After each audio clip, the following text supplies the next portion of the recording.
राहुल गांधी।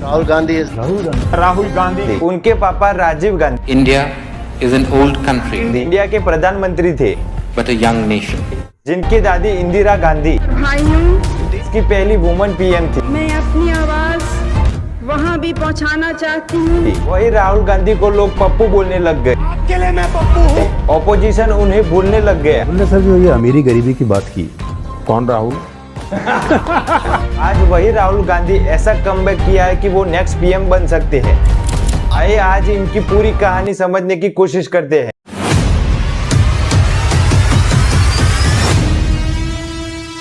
राहुल गांधी, जिनका जन्म एक ताकतवर परिवार में से एक में हुआ था और दादा भारत के पहले प्राइम मिनिस्टर थे और दादी उस टाइम की करंट प्राइम मिनिस्टर थी और फादर इस टाइम के फ्यूचर प्राइम मिनिस्टर थे। मां कांग्रेस पार्टी की फ्यूचर प्रेसिडेंट, जिनके पास पैसा था, दौलत थी, शोहरत थी, इज्जत थी और वो सब कुछ था जिससे वो भी इंडियन प्राइम मिनिस्टर के दावेदार बन सकते थे। और राहुल गांधी के नसीब में कुछ और ही लिखा था। पहले तो वो खुद ही पॉलिटिक्स ज्वाइन करने में इंटरेस्ट नहीं थे। जब उन्होंने मजबूरन पॉलिटिक्स में आना पड़ा, फिर ऑपोजिशन पार्टी ने पहला माथे पे उनको वार किया कि डायनेस्टिक पॉलिटिक्स है। डायनेस्टिक पॉलिटिक्स का मतलब है एक लीडर के बाद उसका बेटा, उसकी बेटी और उसका पोता भी नेता बन जाता है, इसलिए कि वो उस फैमिली से है, ताकि अपनी मेहनत से ऊपर आए हैं। उसे डायनेस्टिक पॉलिटिकल कहा जाता है। राहुल गांधी के केस में भी यही कहते हैं और अभी भी यही कहते हैं। राहुल गांधी को कांग्रेस का लीडर इसलिए बनाया गया कि वो नेहरू और गांधी के परिवार से है, पहले से इस सियासत में पावरफुल रहे हैं। मोदी जी भी अपनी कई रैली में राहुल गांधी को शहजादा बुलाते आ रहे हैं। शहजादे, ये शाहजादे उनके बॉस हैं। वो एक ताना है कि वो एक अपने परिवार के सियासत में है। ये तो फिर भी एक छोटा सा टैग था। अभी कुछ दिन पहले शाहजादे यहाँ आए थे। उनकी इमेज में सबसे बड़ा फर्क तब पड़ा, सब लोग उनको पप्पू बोलने लगे। आपके अंदर मेरे लिए नफरत है, आपके लिए मैं पप्पू हूँ। हर स्पीच है वो ट्रोल होने लगी, हर वक्त पर उनके मीम बनने लगे। मीडिया हो या ऑपोजिशन, सबने उनको ऐसा इंसान बताया जो काफी अनमेच्योर है, अभी भी एक लीडर नहीं बन सकता। यहाँ तक कि इंडिया के प्राइम मिनिस्टर भी बालक बुद्धि कहने लगे। बालक बुद्धि में ना बोलने का ठिकाना होता है, व्यवहार का कोई ठिकाना होता है। और ऐसा कहने में बहुत रीजन थे, क्योंकि राहुल कभी कभी स्पीच में गलतियां कर देते थे, काफी फैक्ट्स को मिक्स कर देते थे, थोड़ा अनकॉन्फिडेंट लगते थे। सब रीजन की वजह से उनकी पार्टी में 2014 में 44 जैसे सीटें मिली थी और यही इतिहास का सबसे लोएस्ट सीट था। इसी वजह से वो ऑपोजिशन के लीडर भी नहीं बन पाए थे। 2019 के इलेक्शन में भी यही हुआ। मोदी जी की उस टाइम काफी स्ट्रॉन्ग इमेज बन चुकी थी। राहुल गांधी उनके सामने एकदम फीके पड़ गए। टाइम में भी राहुल गांधी की इमेज जनता के सामने बहुत ही फनी, वीक, कंफ्यूज और डायनेस्टिक लीडर वाली ही थी।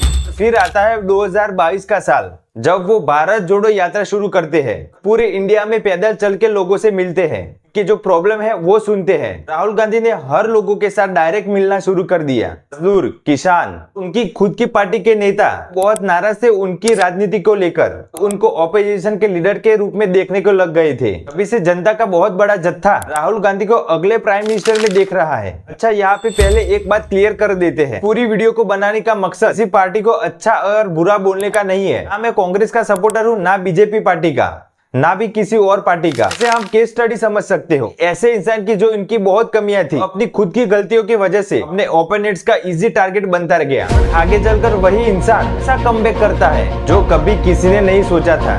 19 जून 1970 दिल्ली के एक होली हॉस्पिटल में एक बच्चे का जन्म होता है। इस बच्चे की दादी और उस टाइम की प्राइम मिनिस्टर उस बच्चे को अपने गोद में उठाती है और उस बच्चे का नाम राहुल गांधी रख देती है। राहुल गांधी एक ऐसे परिवार में पैदा हुए जहाँ पैसा था, नाम था, इज्जत थी, लेकिन इसी के नाम के साथ एक बोझ भी आया। शायद किसी बच्चे ने ऐसा महसूस भी नहीं किया होगा। राहुल ने अपनी स्कूल दिल्ली के सेंट कोलंबिया से की। फिर 1981 में वो देहरादून के नॉन स्कूल में गए और वहां एक साधारण इंसान की तरह पढ़ाई की। और फिर 1984 में उनकी लाइफ में ऐसा हुआ कि उनकी जिंदगी पलट गई। 31 अक्टूबर 1984 उस दिन राहुल गांधी की दादी, देश की प्राइम मिनिस्टर इंदिरा गांधी, अपने ही सिक्योरिटी के द्वारा मार दी जाती है। उस टाइम राहुल गांधी सिर्फ 14 साल के ही थे और उनकी लाइफ शुरू ही हो रही थी। इंदिरा गांधी के मौत के बाद प्रियंका गांधी और राहुल गांधी की जिंदगी पहले जैसी नहीं रही। उनके पास सब कुछ था लेकिन वो फिर भी डर डर के जी रहे थे। सोनिया गांधी जो इनकी माँ है वो इतनी डर गई थी कि वो राहुल गांधी और प्रियंका गांधी को स्कूल भेजना ही बंद कर दिया। फिर उनकी पढ़ाई घर पर होने लगी, ना तो उनके कोई दोस्त है और ना ही कोई घूमने के लिए कोई सड़कें। फिर 1989 में माहौल थोड़ा शांत हुआ, तब राहुल गांधी ने दिल्ली के स्टेट स्टीफन में अपनी पढ़ाई शुरू की। टाइम में उनको शूटिंग बहुत पसंद थी, उन्होंने नेशनल लेवल तक अपनी रैंक भी अचीव करी थी। उनकी जिंदगी एक नॉर्मल ट्रैक पर आ गई थी, सही से वो पढ़ाई भी कर पा रहे थे और ज्यादा खतरा भी नहीं था। और फिर 1981 में एक दूसरा बहुत बड़ा झटका आता है उनकी लाइफ में और उनको पता चलता है कि उनके पिता राजीव गांधी एक बड़े बॉम्ब ब्लास्ट में मारे गए। राहुल गांधी उस समय में 21 साल के ही थे और ज्यादा कुछ उन्होंने देखा भी नहीं था। इतनी छोटी उम्र में वो 3 चीजें फेस कर चुके थे। 1980 में चाचा संजय काका का प्लेन क्रैश में मौत, दादी को उनके गार्ड द्वारा मार दिया जाना और पिता का बॉम्ब ब्लास्ट में मरना। इन तीनों घटनाओं के बाद राहुल गांधी, उनकी बहन और उनकी माता सिक्योरिटी घेरे में आ गए। इसके बाद उन्होंने हार्वर्ड ज्वाइन किया, लेकिन सिक्योरिटी थ्रेट्स की वजह से रॉलेंस कॉलेज फ्लोरिडा में ट्रांसफर करना पड़ा। उन्होंने ग्रेजुएशन कंप्लीट की और फिर 1995 में वो एमफिल की पढ़ाई करने के लिए कैम्ब्रिज चले गए। यहाँ पर एक इंटरेस्टिंग बात यह है कि डर की वजह से उन्होंने अपनी पहचान छुपाई रखी। वहाँ पर राहुल गांधी ने राहुल विंची नाम से अपनी पढ़ाई है वो पूरी की। इतने सारे थ्रेट्स, इतने सारी स्ट्रेटेजी देखने के बाद उन्होंने डिसाइड कर लिया कि वो पॉलिटिक्स में कभी कदम नहीं रखेंगे। लंदन जाकर उन्होंने मॉनिटर ग्रुप में कंसल्टिंग का काम किया। फिर इंडिया में लौटकर 2002 में IIT कंसल्टेंसी में back of private service limited में मुंबई में एस्टेब्लिश किया। उसके बाद उन्होंने यूके में भी बैक ऑफ लॉन्च किया, जहां वो फॉरेन सप्लायर्स के डिफेंस कॉन्ट्रैक्ट सिक्योर करते थे। तो उनकी किस्मत में बिजनेसमैन बनना नहीं लिखा था। सोनिया गांधी ने उनके पिता की सीट अमेठी से चुनाव लड़ने को कहा। ये पॉलिटिक्स का उनका पहला कदम था। यहाँ पर लोगों को लगता था कि यहाँ पर कोई गांधी परिवार से आएगा तो वो सिर्फ प्रियंका गांधी ही होंगी, क्योंकि राहुल तो इन सभी चीजों से बहुत दूर थे। लेकिन सोनिया गांधी ने राहुल गांधी को पॉलिटिक्स में लाकर ट्रम्प कार्ड खेल दिया। और सरप्राइज बात यह है कि राहुल गांधी अमेठी बैठक से 1 लाख वोट से जीत गए और अपने फादर की लेगेसी को आगे बढ़ाया। लेकिन अभी भी उनको कोई मिनिस्ट्रियल पोस्ट नहीं मिली। 2004 से 2009 तक उन्होंने पार्लियामेंट्री कमेटी में home affairs, human resource development ऐसे कई सीरियस सब्जेक्ट पर काम किया। इसी दौरान 2007 में उन्हें अपने पॉलिटिकल कदम और आगे बढ़ाए। कांग्रेस के एक जनरल सेक्रेटरी बन गए। साथ ही इंडियन यूथ कांग्रेस और नेशनल स्टूडेंट ऑफ इंडिया का भी उनके कंधों पर आ गया था। राहुल यहाँ पर स्टूडेंट और यूथ के बीच में बहुत निखरना शुरू हुए और यूथ के सपोर्ट की वजह से वो 2009 में जनरल इलेक्शन में 100 से ज्यादा रैली कर पाए, जिनमें उन्होंने एजुकेशन, एम्प्लॉयमेंट, रूरल डेवलपमेंट जैसे मुद्दों को हाईलाइट किया। और ऐसे ही कोई रीजन के चलते और उस इलेक्शन के चलते 206 जैसी सीट हासिल की और कमबैक किया। 2009 राहुल गांधी की पॉलिटिकल करियर का सबसे बड़ा साल था। हर जगह इंडियन मीडिया है वो राहुल गांधी को यूथ आइकॉन बता रहा था और यहाँ तक के भारत के टॉप 10 यूथ में राहुल गांधी एक मात्र पॉलिटिशियन थे। लेकिन इसी पॉलिटिकल सक्सेस में उन्होंने एक ऐसी चीज कर दी जहाँ पर ऑपोजिशन पार्टी को बहुत बड़ी ताकत बन जाती है। एक्चुअली बात यह है कि 2013 में जब सोशल मीडिया इंडिया में बूम कर रहा था, इंडिया में फेसबुक और ट्विटर जैसा प्लेटफॉर्म में यूज काफी बढ़ गया था। अभी 5 अप्रैल 2013 को राहुल गांधी ने CII में एक स्पीच दी। वहाँ का माहौल बिजनेस लीडर से भरा हुआ था। लोग राहुल गांधी से ये उम्मीद कर रहे थे कि वो इंडिया की इकोनॉमी, रिफॉर्म्स, कॉन्क्रीट पॉलिसी जैसे मुद्दे पे बात करेंगे, लेकिन उन्होंने ज्यादातर फिलोसॉफिकल और इधर उधर की बातें की। स्पीच में वो कभी नर्वस और ओवर एक्साइटेड दिख रहे थे और उसी वजह से उसी दिन पप्पू CII ट्रेंड कर गया। उनके ज्यादातर मीम्स बने। इंडियन मीडिया ने उनको बहुत हाईलाइट किया। उस दिन से ऑपोजिशन ने IIT सेल राहुल गांधी को पप्पू बनाने में कोई कसर नहीं छोड़ती है। उनके शुरुआती जो स्पीच थी उनको जोक्स के द्वारा उसको सोशल मीडिया में ट्रेंड करवाया जाता है। हर रैली, हर स्पीच और इंटरव्यू के बीच का कोई ऐसा हिस्सा ज्यादातर उन्होंने कोई पॉज किया हो, कोई ब्रोकन सेंटेंस कहा हो, उस सबको सोशल मीडिया पे पप्पू का टैग लगाकर उसको वायरल किया जाता है। 2013 खत्म होते होते ऑपोजिशन के नेता उनको पप्पू नाम यूज करने लग गए थे।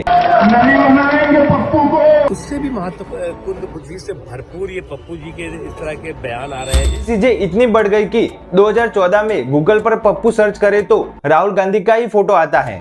2014 के इलेक्शन में भी बीजेपी ने पप्पू वर्ड्स का बहुत यूज किया कि इमेज इतनी खराब कर दी गई कि इनमें कांग्रेस को 2009 में 206 सीटें मिली थी, वो 2014 में घटकर 44 सीटें हो गई। कांग्रेस की हिस्ट्री में सबसे लोएस्ट सीट था। उसके बाद कांग्रेस के खुद के नेता भी इस पप्पू के नाम से बहुत परेशान हो गए थे। उनमें से एक थे एमपी के राज्यसभा के मेंबर गुफरान आजम। उन्होंने कांग्रेस के प्रेसिडेंट सोनिया गांधी को एक लेटर लिखा और कांग्रेस पार्टी को बर्बाद होने के पीछे राहुल गांधी का नाम दिया। चाहो तो वीडियो को पॉज करके ये पूरा लेटर पढ़ सकते हो। उनके बाद और नेता सोनिया गांधी को पत्र लिखते हैं और कुछ नेता तो पार्टी ही छोड़कर चले जाते हैं। अब ऑब्वियसली राहुल गांधी ने गलती तो की थी, और वो भी बहुत सारी जगह, जिसके लिए उनको जमकर ट्रोल भी किया गया। हार की पूरी जिम्मेदारी राहुल गांधी अपने कंधे पे ले लेते हैं। साल 2017 में उनको कांग्रेस पार्टी का प्रेसिडेंट बना दिया जाता है और साल 2019 के इलेक्शन से पहले राहुल गांधी ने अपने कैंपेन को एग्रेसिव बनाने के लिए एक ऐसी कोशिश करी जो फिर से उन पर बैकफायर कर गई। 2019 के इलेक्शन में चौकीदार चोर है वो स्लोगन लेकर उल्लेख करते हैं। उसमें वो किसी और को नहीं, मोदी जी को टारगेट करते हैं, लेकिन ये उन पर ही बैकफायर कर गया। लेकिन उस टाइम मोदी जी की इमेज पब्लिक में एक अच्छी और वफादार लीडर की तरह थी, इसलिए कोई स्ट्रॉन्ग प्रूफ नहीं था। इसलिए लोगों को बार बार चोर कहना पीएम को अच्छा नहीं लगा और बीजेपी ने उसका जवाब मैं भी चौकीदार हूँ ऐसे कहकर कैंपेन किया। चौकीदार को एक प्राइड सिंबल दिखाया। रिजल्ट ये हुआ कि जो स्लोगन मोदी जी की इमेज को तोड़ने के लिए था वो इनकी इमेज मजबूत बनाकर चला गया। नतीजा बीजेपी की एकदम शानदार जीत होती है। इस हार के बाद कांग्रेस के प्रेसिडेंट पे राहुल गांधी रिजाइन कर देते हैं। सबको यही लगता था कि राहुल गांधी का पॉलिटिकल करियर अब पूरी तरह से खत्म हो गया। पप्पू का जो टैग था वो हमेशा उनके नाम में जुड़ गया, लेकिन ये उनकी कहानी का एंड नहीं था। कुछ दिन उन्होंने अपनी स्पॉटलाइट से अलग ही रखा, का जिक्र लोगों में कम होने लगा, लेकिन पर्दे के पीछे राहुल गांधी का ऐसा बदलाव तैयार हो रहा था, उसमें आगे चलकर उनकी पूरी पहचान बदल गई। सितंबर 2022 कन्याकुमारी से एक सफर शुरू होता है, भारत जोड़ो यात्रा। व्हाइट टी शर्ट और जॉगर्स में उन्होंने ऐसा कमबैक किया, आम लोग तो क्या पॉलिटिशियंस भी चौंक गए। ना उन्होंने कोई स्पीच के साथ बहुत बड़ा शो किया और ना गाड़ियों के साथ रैलीज की। उन्होंने सिर्फ एक काम किया, वो था 3570 किलोमीटर पैदल चलना। राहुल गांधी हर दिन आम लोगों के साथ चले, किसान, मजदूर, स्टूडेंट, सोशल वर्कर, यहाँ तक कि सेलिब्रिटी भी उनके साथ जुड़े। उस दौरान उन्होंने लोगों से डायरेक्ट बात की, उनकी जो प्रॉब्लम थी वो सुनी। उन्होंने एक स्लोगन भी बनाया, नफरत के बाजार में मोहब्बत की दुकान, जिसका फोकस था unity, secularism, unemployment, inflation, social harmony. यात्रा सिर्फ पॉलिटिकल कैंपेन नहीं थी, बल्कि राहुल गांधी का पॉलिटिकल करियर का सबसे बड़ा अहम हिस्सा थी। फार्मर के साथ खेत में बैठना, स्टूडेंट के साथ टाइम स्पेंड करना, वर्कर के साथ रोड पर चाय पीना, रोड साइड पर अपना हेयर कट करवाना वगैरह वगैरह। ये सब चीजें राहुल गांधी को लीडर के रूप में सामने ला रही थी। 137 दिन, 12 स्टेट्स, 2 यूनियन टेरिटरीज और 3570 किलोमीटर से ज्यादा सफर, और इस बीच में लोगों के दुख सुख सुनना, ये सब उनकी पप्पू वाली इमेज थी, उनको खत्म कर रहा था। वहीं पर कांग्रेस का वोट शेयर कहीं ज्यादा बढ़ा। इसके बाद उन्होंने इससे वेस्ट भारत जोड़ो न्याय यात्रा भी पूरी की, जिसमें उन्होंने मणिपुर से महाराष्ट्र का सफर तय पूरा किया। फिर आता है 2024 का लोकसभा इलेक्शन, जहां पर 2014 में कांग्रेस 44 सीटों पे सीमित रह गई थी, 2019 में 52 पर, 2024 में ये पार्टी 99 सीटें लेकर आई। हालांकि कांग्रेस सत्ता हासिल तो नहीं कर पाई, लेकिन बीजेपी जैसी पार्टी का उन्होंने वोट कम कर दिया। राहुल गांधी को लोकसभा में ऑपोजिशन का लीडर बनाया गया। एक के बाद एक उनकी बहुत दमदार स्पीचें वायरल की गई और फिर राहुल गांधी को लेकर आम जनता को पॉजिटिव ओपिनियन बन गया। लोगों से इतना सपोर्ट मिलने के बाद राहुल गांधी में एक अलग सा कॉन्फिडेंस आ गया। वो सरकार से सीधा सवाल करने लगे, सरकार को क्रिटिसाइज करने का एक भी मौका नहीं छोड़ रहे थे। लेकिन फिर से राहुल गांधी ने एक ऐसी चीज कर दी, बड़े बड़े तो छोड़ो, टीनेजर में भी उनकी बातें करने लगे। इसी साल 2025 के अगस्त में उन्होंने पूरे एविडेंस के साथ एक प्रेस कॉन्फ्रेंस करी और बीजेपी के वोट चोरी को डीपली एक्सप्लेन किया। उसमें कांग्रेस के पार्टी को यह फायदा हुआ कि रातों रात उनके सपोर्टर्स बढ़ने लगे। सोशल मीडिया में भी बीजेपी से कांग्रेस आगे निकल गई और वही राहुल गांधी, कल तक उन्हें पप्पू कहा जाता था, आप जनता उनको आज सीरियस लीडर और नेक्स्ट पीएम के रूप में देख रही है। राहुल गांधी के वोट चोरी के एलिगेशन में कितनी सच्चाई है वो तो अभी तक क्लियर नहीं है, लेकिन ये जरूर हुआ कि राहुल गांधी एक हेडलाइटन बन गए हैं। उनको लेकर पब्लिक ओपिनियन बदल रहा है कि इमेज पहले से ज्यादा सीरियस हो गई है। असली सवाल अब वही है कि क्या राहुल गांधी अभी भी देश के प्रधानमंत्री बन सकते हैं, फिर उनकी कहानी एक कमबैक की तरह सीमित ही रहेगी। अपना ओपिनियन कमेंट करके जरूर बताना। यहाँ तक वीडियो देख रहे हो तो चैनल को सब्सक्राइब भी कर देना। जय हिंद, जय भारत।